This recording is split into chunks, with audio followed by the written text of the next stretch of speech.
संविधान एक्सपर्ट हमें ये बता रहे थे कि देखिए 2000 से पहले, साल 2000 से पहले या सन 2000 से पहले तो यही हुआ करता था कि बजट जो है शाम को 5 बजे पेश किया जाता था।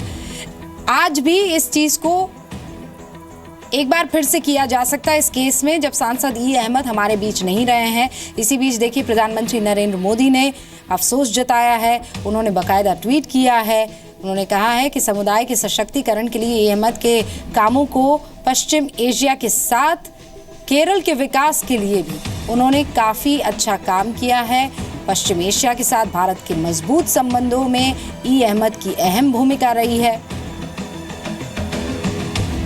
तो अभी खबर यही है, बजट अपडेट जो है अभी हमारे पास यही आ रहा है कि वित्त राज्य मंत्री गंगवार जो है संतोष गंगवार, उन्होंने ये कहा है कि देखिए अक्सर परंपरा तो यही रही है कि ऐसा कभी कुछ हुआ है तो कार्रवाई टाल दी गई है और हो सकता है कि बजट टाला जाए। रविंद्र हमें ये जानकारी दे रहे हैं कि बस अब से कुछ ही देर में हमें ये पता लग जाएगा कि आज बजट पेश किया जाना है या नहीं किया जाना है। हमारे साथ मनीष भी बने हुए हैं। मनीष, इसको लेकर आपके पास कोई जानकारी अभी आ रही है? आपके सोर्सेस कुछ बता रहे हैं?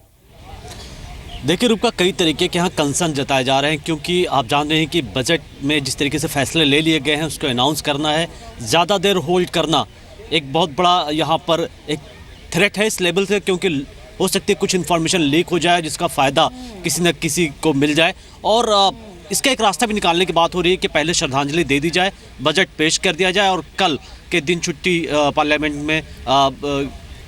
बंद कर दिया जाए। तो ये एक संभावना है। परंपरा की बात जरूर हो रही है रूपका, लेकिन बजट के दिन कभी ऐसा हुआ नहीं है कि किसी सांसद की या किसी पूर्व मंत्री की यहाँ पर डेथ हुई हो और ऐसी स्थिति आई हो, क्योंकि यहाँ पर कई स्टेक होल्ड पर लगे हुए हैं और यहाँ बहुत चूँकि 24 घंटे से ज़्यादा वक्त से ही सिक्रेसी करके होल्ड की गई है। सूटकेस में सारी रिपोर्ट्स बंद है, कई चुनिंदा लोगों के पास इसकी रिपोर्ट की कॉपी है और अगर कहीं से भी लीक हुआ तो ये जो हम बातें कह रहे हैं, हमारी तमाम लोगों से बात हुई है जो सिक्रेसी मेंटेन करते हैं, क्योंकि उसके अराउंड जहाँ डॉक्यूमेंट्स होते हैं बड़ी सिक्योरिटी होती है, वहाँ पे कुछ ही लोगों को परमिशन होती है जाने की। और अगर आपने देखा होगा कि जब बजट का टाइम आता है तो नॉर्थ ब्लॉक भी, जो फिनांस मिनिस्टर जहाँ बैठते हैं, वो पूरा सेक्शन बंद कर दिया जाता है 1-1.5 महीना पहले से ही। तो ऐसे वक्त में कितना जायज़ होगा लंबे टाइम तक इसको टालना, ये सवाल है। फैसला जरूर स्पीकर को लेना है। संविधान एक्सपर्ट से भी मनीष हम कह रहे थे, क्योंकि देखिए कल रात 2 बजे ही तो सारी की सारी चीजें प्रिंट हुई है। बजट जो है वो कल रात 2 बजे प्रिंट हुआ है।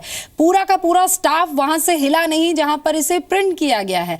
ऐसे में 24 घंटे उनको और रुकना पड़ सकता है। उनके ऊपर किसी तरह का कोई वो नहीं है, लेकिन आप समझिए कि लीक होने के चांसेस उसके बाद ज्यादा रह जाते हैं। रविंद्र इस पर मुझे और जानकारी देंगे। रविंद्र, आप कुछ कहना भी जा रहे हैं? पवन, मैं 1 सेकेंड आपके पास आ रही हूँ। रविंद्र। रूबिका, देखिए एक हलवा कार्यक्रम होता है वित्त मंत्रालय में और जो स्टाफ प्रिंटिंग करने जाते हैं उनको उस समय तक उसी जगह पर रखा जाता है जब तक कि वित्त मंत्री अपना बजट पेश नहीं कर देते हैं और आखिरी पन्ना नहीं पढ़ लेते हैं। उस समय तक सारे स्टाफ एक बंद कमरे में रहते हैं, आईबी की निगरानी में और सीसीटीवी कैमरे की निगरानी में।